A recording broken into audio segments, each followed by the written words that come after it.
एक रिश्ता नया। एक हफ्ते से मैं बहुत व्यस्त हो गई थी। मेरा बेटा श्रेयस कल रात की फ़्लाइट से अमेरिका जा रहा था। मैं पैकिंग करवाने में उसकी सहायता कर रही थी। मन बहुत बोझिल हो रहा था मेरा। श्रेयस के जाने के बाद बहुत अकेली हो जाऊंगी। बेटी परी की 2 वर्ष पहले शादी कर दी थी। मेरे पति राकेश के दूर के मामा लंदन में रहते थे। हमारे विवाह में लंदन से आए भी थे। राकेश के निधन के बाद प्रायः वे फ़ोन करके हालचाल पूछ लेते थे। उन्होंने परी के लिए एक रिश्ता बताया। उनके किसी मित्र का लड़का राहुल इंजीनियर था और लंदन में किसी अच्छे कंपनी में अच्छे पद पर कार्यरत था। उसके माँ बाप दिल्ली में रहते थे। मामा जी ने उसका नाम, पता, फ़ोन नंबर सब मुझे बता दिया। वे राहुल के विवाह के लिए बहुत उत्सुक थे। मैंने उससे मुलाकात करके सब बातें तय कर ली थी। यह तय हुआ कि अगर राहुल को परी पसंद आ गई तो शीघ्र ही विवाह की सारी औपचारिकताएं संपन्न कर देंगे, क्योंकि राहुल केवल 3 हफ्ते की छुट्टी लेकर आ रहा था।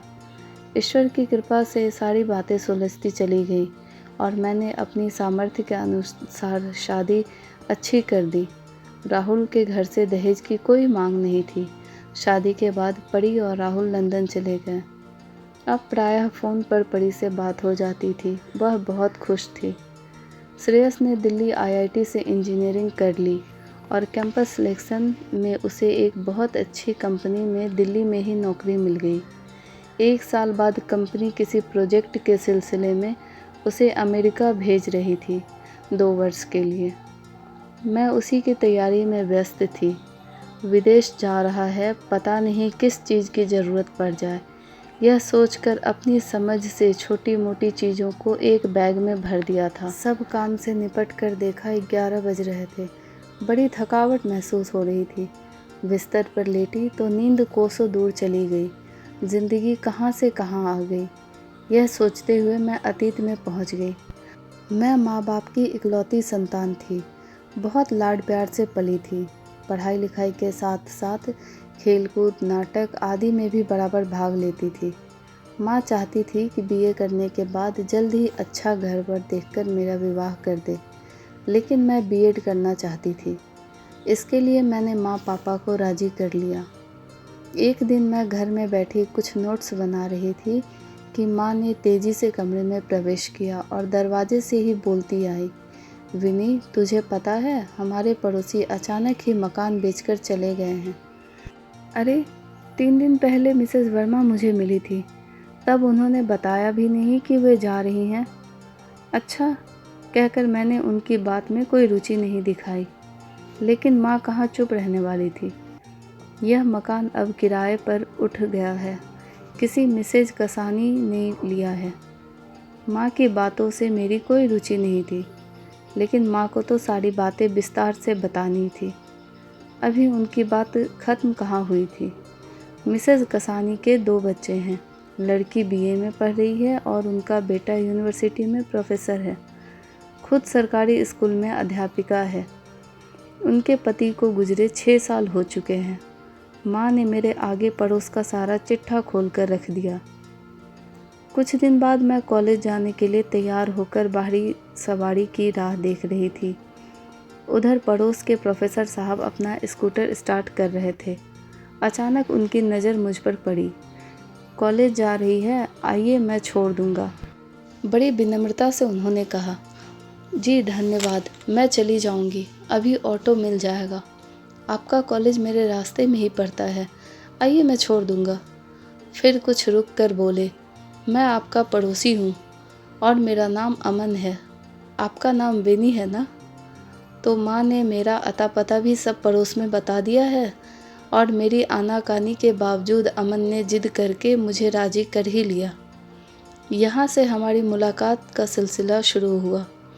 अब मैं प्रायः अमन के साथ स्कूटर पर कॉलेज चली जाती थी। इतना ही नहीं, हमने कई बार रास्ते में कैफ़े में बैठकर कॉफ़ी भी पी थी। धीरे धीरे हमारी मित्रता गहरी होती जा रही थी। अब मैं आपसे तुम पर आ गई थी। एक दिन अमन को अपने साथ घर ले आई। माँ पापा से उसका परिचय करवाया। माँ माथे पर बल डालकर बोली, मुझे पता है ये मिसेज कसानी के बेटे हैं। मैंने माँ को बताया कि बीएड में मेरा मुख्य विषय अंग्रेजी है और अमन अंग्रेजी के प्रोफेसर हैं, मेरी कुछ दुविधाएं हल कर देंगे। माँ बिना कुछ बोले अंदर चली गई। उसके बाद सप्ताह में 1-2 बार अमन मेरे आग्रह पर घर आ जाते थे। मदद का तो बहाना ही था। दरअसल अब हम दोनों में बहुत घनिष्ठता हो गई थी, इस हद तक कि मैं उन्हें चाहने लगी थी। एक बार जब हम दोनों कैफ़े में कॉफ़ी पी रहे थे तो मैं निसंकोच अमन से पूछ बैठी, क्या तुम मुझसे शादी करोगे? अचानक ऐसा प्रश्न सुनकर एक क्षण को अमन मौन हो गए। फिर मेरी ओर गहरी नज़र से देखकर बोले, मजाक कर रही हो? नहीं, सच कह रही हूँ, मैंने गंभीर होकर कहा। तुमने अपने पेरेंट्स से पूछा? अब अमन भी गंभीर हो गए थे। वे तो राजी हो जाएंगे, वे मेरी बात नहीं टालते, आखिर मैं उनकी इकलौती संतान हूँ। मैंने मुस्कुराते हुए कहा, तुम अपनी बात करो, तुम्हारी मम्मी राजी हो जाएंगी? अमन सहज होकर बोले, जिसमें मेरी खुशी है उसी में मेरी माँ की खुशी भी है। अब मैं अवसर की तलाश में थी कि माँ से अमन के बारे में चर्चा करूं। पापा मेरे लिए ज़ोर शोर से रिश्ता ढूंढ रहे थे। कई जगह बात सिर्फ इसलिए नहीं बन पाई क्योंकि लड़के वालों की दहेज की सूची बहुत बड़ी होती थी और पापा दहेज के खिलाफ थे। उनका कहना था, एक ही संतान है मेरी, विवाह अच्छी करूँगा किंतु दहेज का प्रश्न नहीं होना चाहिए। तभी मौका पाकर मैंने माँ से अपने मन की बात कह दी। माँ, मैं अमन से शादी करना चाहती हूँ। वह माँ ने बीच में बात काट दी। क्या कह रही है तू? उनकी जात बिरादरी का पता है? ऐसे कैसे शादी कर देंगे? माँ, जात बिरादरी से क्या होता है? इंसान अच्छी सोच का होना चाहिए। अमन यूनिवर्सिटी में प्रोफेसर है, उनकी माँ सरकारी स्कूल में अध्यापिका है और बहन बीए में पढ़ रही है। इन सब बातों का क्या कोई मतलब नहीं है? फिर दहेज की भी समस्या नहीं है। मैं अपनी बात को जोर देकर कह रही थी, लेकिन माँ तो कुछ सुनना ही नहीं चाहती थी। क्या है उसके पास? एक मकान तक तो अपना है नहीं, किराए के मकान में रहते हैं, कोई ज़मीन जायदाद नहीं, ऊपर से अपनी बिरादरी के भी नहीं हैं। ऐसे घर में कैसे कर दूँ तुम्हारा रिश्ता? मैंने बहुत मिन्नत करके समझाना चाहा, पर माँ अपने फैसले पर अडिग थी और पापा ने भी माँ का समर्थन किया। एक बार मन हुआ कि मैं घर से भागकर अमन से शादी कर लूँ।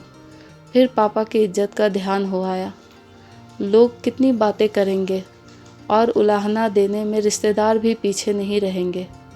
अमन की बहन का रिश्ता तो हो गया था और शादी भी जल्दी ही होने वाली थी। अतः अब हमारी मुलाकातें कम हो गई। मैंने अभी भी हिम्मत नहीं हारी थी। उम्मीद कर रही थी कि किसी तरह अपने विवाह के लिए पापा को राज़ी कर लूँगी, लेकिन मैं हार गई। नियति का इशारा कुछ और था। मैं कॉलेज के लिए तैयार हो रही थी, तभी माँ ने बताया कि एक जगह से मेरे रिश्ते की बात हो रही है। शाम को लड़के वाले मुझे देखने आ रहे हैं। बहुत संपन्न परिवार है, लड़का बिजनेस करता है, कोठी, गाड़ी और ज़मीन जायदाद भी हैं। ऊपर से उनकी दहेज संबंधी कोई मांग नहीं, अपनी बिरादरी के हैं। शाम को वे लोग आ गए। लड़के का नाम राकेश था। वे अपनी माँ के साथ आए थे। उनके पिता का कई साल पहले देहांत हो गया था। देखने में साधारण थे, अमन जैसे स्मार्ट नहीं थे। बात करने में बहुत अनुभवी और सुलझे हुए लगे। उनकी तरफ से रिश्ते की स्वीकृति थी। मेरा रिश्ता पक्का हो गया। औपचारिकता संपन्न हो गई। विवाह की तिथि भी जल्दी की रखी गई। किसी ने मेरी राय भी नहीं पूछी। 2 दिन बाद माँ की एक मुँहबोली बहन बधाई देने आई। माँ उनको गर्व से बता रही थी कि बहुत संपन्न परिवार में रिश्ता किया है। कम उम्र में उसकी पत्नी चल बसी। 2 बच्चे हैं छोटे। मैंने दूसरे कमरे से माँ की ये बातें सुनी तो अपना आपा खो बैठी। उन मासी के जाते ही मैं बिफर पड़ी। राकेश विधुर है? विधुर के साथ आपने मेरा रिश्ता तय कर दिया और मुझे पहले बताया भी नहीं। मैं रो पड़ी। क्या यही रिश्ता रह गया था मेरे लिए? मुझे नहीं करनी यह शादी। मेरी आवाज़ सुनकर पापा भी वहाँ आ गए। दोनों ने मुझे पहले प्यार से और फिर डपट कर समझाने की कोशिश की।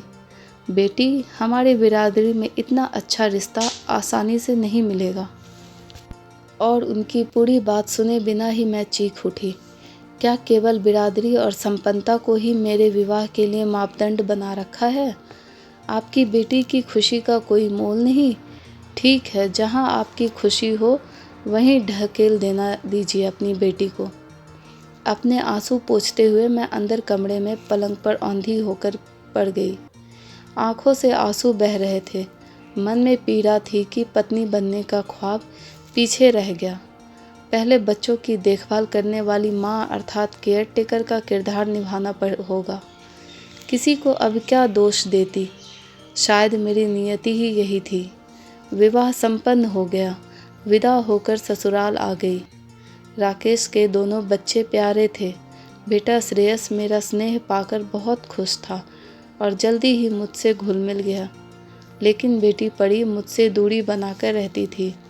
उसने किसी से सुन लिया था कि सौतेली माँ बहुत बुरी होती है। वह अपनी माँ जैसा प्यार, उन जैसी देखभाल नहीं कर सकती। परी मुझसे हर समय नाराज़गी से ही बात करती थी। मेरे हर काम में दोष निकालती थी। नाश्ते में दलिया क्यों बनवाया, मुझे नहीं खाना, या लंच में छोले क्यों नहीं बनवाए, इस तरह से अपनी नाराज़गी जताती थी। धीरे धीरे मैंने अपनी सासू जी से परी की पसंद नापसंद, उसकी खुशी नाखुशी का ब्यौरा ले लिया और उसी के हिसाब से अपने को ढालने की कोशिश करने लगी। धीरे धीरे परी प्यार पाकर मेरे नज़दीक आने लगी। अब दोनों बच्चे मुझसे बहुत हिलमिल गए थे। कुछ दिन गुजरे, तब एक दिन राकेश ने मुझे बताया कि श्रेयस के जन्म के 1 साल बाद उन्होंने नसबंदी करवा ली थी, क्योंकि उनकी पत्नी जया परिवार नियोजन के पक्ष में थी और केवल 2 बच्चे चाहती थी। यह सुनकर एक बार मुझे फिर धक्का लगा। मेरी किस्मत में मातृत्व का सुख भी नहीं था। हर स्त्री विवाह के बाद माँ बनना चाहती है, अपनी खुद की संतान चाहती है। इसी में उसकी पूर्णता है। मेरी नियति इतनी कठोर क्यों हो गई? इतने आघात सहूँगी मैं? पहले अमन का साथ छूटा, विधुर से विवाह हुआ, पत्नी से पहले माँ का दर्जा मिल गया और अब अपनी संतान से भी वंचित रहूँगी। कुछ दिनों तक मेरा व्यवहार बहुत उखड़ा हुआ रहा, लेकिन फिर मैंने अपने भाग्य से समझौता कर लिया। 1-2 बार मेरी माँ ने अपने बच्चे को जन्म देने के बारे में चर्चा भी की थी, पर मैंने यह कहकर टाल दिया कि श्रेयस और परी भी तो अपने ही बच्चे हैं। क्या कहती उनसे? यदि सच बताती तो शायद उनको भी उतना ही दुख होता जितना मुझे हुआ था। राकेश की माताजी मेरे स्वभाव से बहुत खुश थी। वे दिल की मरीज़ थी और एक बार दिल का दौरा भी पड़ चुका था। मैं उनके साथ बहुत सावधानी बरतती थी। खाने से लेकर उनकी दवाइयाँ, उनका घूमना फिरना, सभी बातों का ध्यान रखती थी। एक बार फिर नियति मेरे साथ निष्ठुर हो गई। अचानक राकेश घबराए हुए घर आए और बताया कि उनको बिजनेस में बहुत बड़ा घाटा हो गया है।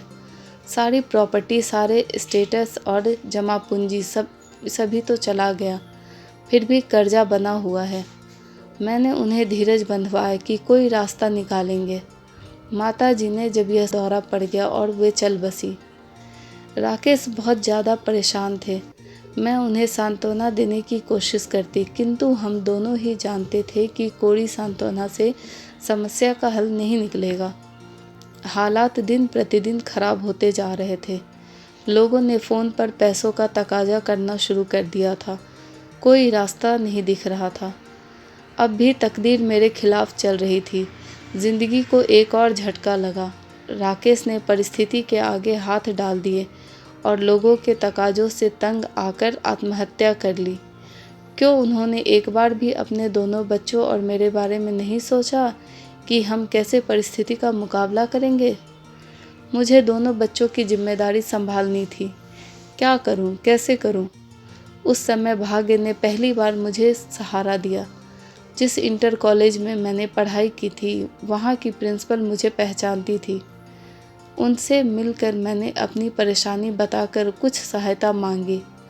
उन्होंने अध्यापिका के पद पर मेरी नियुक्ति कर दी। उन्हें मुझसे पूरी सहानुभूति थी। मुझे बीएड करने का लाभ मिल गया। ज़िंदगी को भी कुछ राहत मिली। अपने बड़े बंगले को बेचकर मैंने 2 बेडरूम का फ्लैट किराए पर ले लिया और वहीं रहने लगी। दीवार घड़ी ने घंटे बजाकर भोर के 5 बजने की सूचना दी। सारी रात विगत को याद करते आंखों में ही कट गई।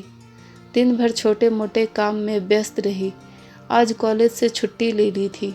बड़ी बेचैनी हो रही थी मन में, शायद यह सोचकर कि श्रेयस के चले जाने के बाद बहुत अकेली हो जाऊंगी। श्रेयस ने हवाई अड्डे के लिए टैक्सी बुक करा ली थी। मैं भी तैयार हो गई उसके साथ चलने के लिए। मेरी तैयारी देखकर श्रेयस बोला, मम्मी आप क्यों परेशान हो रही हो? यहीं से बाय बाय कर दो मुझे। वहाँ से लौटकर घर में अकेले बहुत बुरा लगेगा आपको। लेकिन मैं रुकने वाली नहीं थी। ज़िंदगी की इतनी बाधाएं पार कर आई हूँ तो अकेलेपन के कष्ट को भी झेल लूँगी। गोया कि मुझे मालूम था कि एयरपोर्ट जाने का कोई लाभ नहीं है, क्योंकि अंदर तो जाने नहीं दिया जाएगा। फिर भी मन था कि एंट्री गेट तक तो जा ही सकती हूँ। समय से टैक्सी आ गई। जैसे जैसे श्रेयस के जाने का समय निकट आ रहा था, मन में बहुत हलचल हो रही थी। एयरपोर्ट पहुंचकर श्रेयस ने टैक्सी के सामान उतारे और सामान की ट्रॉली लाने के लिए चल गया। कैसी हो विनी? आवाज़ सुनते ही मैं चौंक पड़ी। मुड़कर देखा, अमन खड़े थे। उनके साथ एक 17-18 साल की लड़की भी थी। मैं ठीक हूँ, मैंने उत्तर दिया। कहाँ जा रही हो? उन्होंने पूछा। मैं नहीं, मेरा बेटा अमेरिका जा रहा है 2 साल के लिए। एक सांस में मैंने वाक्य पूरा कर दिया। तुम कहाँ जा रहे हो? मैंने अमन से पूछा। मैं नहीं, सिया जा रही है।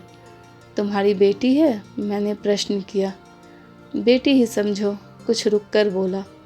दीपा की बेटी है। करीब 10 साल पहले दीपा और उसके पति का कार एक्सीडेंट में निधन हो गया। बाई रोड जयपुर जा रहे थे। एक यही बेटी थी उनकी। उनके निधन के बाद मैं इसे अपने साथ ले आया। अमन ने विस्तार से मुझे बताया।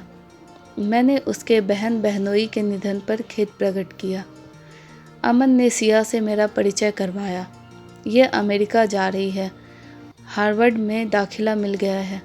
आगे पढ़ना चाहती है। इस बीच श्रेयस ट्रॉली ले आया और सामान रखने लगा। मैंने अमन से उसका परिचय करवाया। सिया भी ट्रॉली लेकर आ गई थी। श्रेयस और सिया ने आपस में एक दूसरे को औपचारिक परिचय दिया और विदेश जाने का अपना अपना मकसद भी बताया। करीब 15-20 मिनट हम वहीं खड़े थे। मैंने लक्ष्य किया कि इतने कम समय में ही दोनों बहुत अनौपचारिकता कर रहे थे। श्रेयस बॉस्टन जा रहा था और हार्वर्ड में, अतः दोनों का मिलना जुलना आसान था। दोनों हाथ हिलाकर बाय बाय करके अंदर दाखिल हो गए। मेरी आंखें भर आई। अमन ने धीरज बांधना चाहा।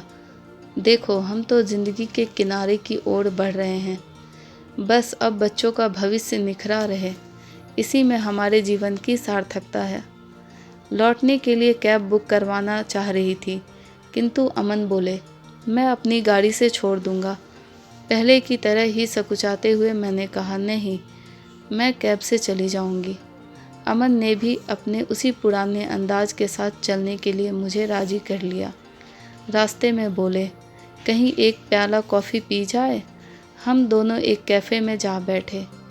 एक बार वही पुराने दिन याद आ गए। कॉफ़ी पीते हुए मैंने पूछा, तुम्हारी पत्नी नहीं आई एयरपोर्ट? अमन मुस्कुराकर बोले, पत्नी होती तो आती। मैंने सवालिया नज़र से उनको देखा। वे मेरी उत्सुकता समझ गए और बोले, मैंने शादी नहीं की। पर क्यों? मैंने प्रश्न किया। जब एक बार दिल में किसी ने घर बना लिया तो दूसरे के लिए वहाँ जगह ही नहीं थी। अमन का उत्तर मुझे अंदर तक छू गया। वह बोले, विनी, हम जीवन साथी तो नहीं बन सके, पर क्या दोस्त बन सकते हैं? मैं मौन थी। कुछ देर बाद वे बोले, तुम्हारे पति के बारे में पता चला, बहुत दुख हुआ। अब तुम इंटर कॉलेज में पढ़ा रही हो ना। अमन ने मुझे घर पर छोड़ दिया और भविष्य में कभी कभी मिलते रहने का आग्रह किया। घर आकर बहुत अकेलापन लग रहा था। एक बार फिर से पुरानी बातें याद आ गई। माँ पापा ने एक संपन्न परिवार में पहुँचाया था मुझे, पर क्या सुख पाया मैंने। लेकिन उनकी ज़िद के आगे मैं मजबूर थी। आज अमन के पास क्या नहीं है, अपना फ्लैट, बड़ी गाड़ी, यूनिवर्सिटी में अच्छी पोजीशन। यही सोचते सोचते नींद आ गई। श्रेयस का फ़ोन आता रहता है, बहुत खुश है वहाँ पर, बस मेरी चिंता करता है। उसे गए हुए 8 महीने हो गए हैं। एक दिन उसने बताया कि सिया से उसकी मुलाकात होती रहती है, बहुत अच्छी है और समझदार है वह। 2-3 मिनट तक वह उसी के गुण गाता रहा। मैं उसका आशय कुछ कुछ समझ रही थी। फिर उसने सीधे ही अपने मन की बात कह दी, मम्मी मैं सिया से शादी करना चाहता हूँ। मैंने उसे आश्वासन दिया कि उसके इस प्रस्ताव पर मैं विचार करूँगी। सोचती रही, कहानी अपने आप को फिर से दोहरा रही है, परंतु मैं इस कहानी का रुख मोड़ दूँगी। जहाँ श्रेयस खुश है उसी में मेरी खुशी है, यही निश्चय किया मैंने। शाम को एकाएक अमन का फ़ोन आया। वे मुझसे मिलना चाहते थे। घर आकर सबसे पहले उन्होंने कॉफ़ी की फरमाइश की। कॉफ़ी पीते हुए बोले, आज मैं एक विशेष मकसद से आया हूँ विनी। मैंने प्रश्न भरी नज़रों से देखा। क्या तुम सिया का रिश्ता श्रेयस के लिए स्वीकार करोगी? उन्होंने सीधे ही पूछ लिया। सिया का फ़ोन आया था। वह श्रेयस को बहुत चाहती है, या यूँ कहो कि वे दोनों एक दूसरे को बहुत चाहते हैं। प्रसन्नता से मेरी कंठ अवरुद्ध हो गया। मैंने सिर हिलाकर स्वीकृति दी। अमन बहुत खुश थे। बोले, हमारा रिश्ता पहले तो नहीं बन पाया, फिर दूसरी मुलाकात में हम दोस्त बन गए, और अब एक और नया रिश्ता हम दोनों के बीच बन गया। फ्रेंड्स, अगर आपको ये कहानी अच्छी लगी हो तो इस वीडियो को लाइक, कमेंट, शेयर और मेरे चैनल को सब्सक्राइब ज़रूर कीजिए। धन्यवाद।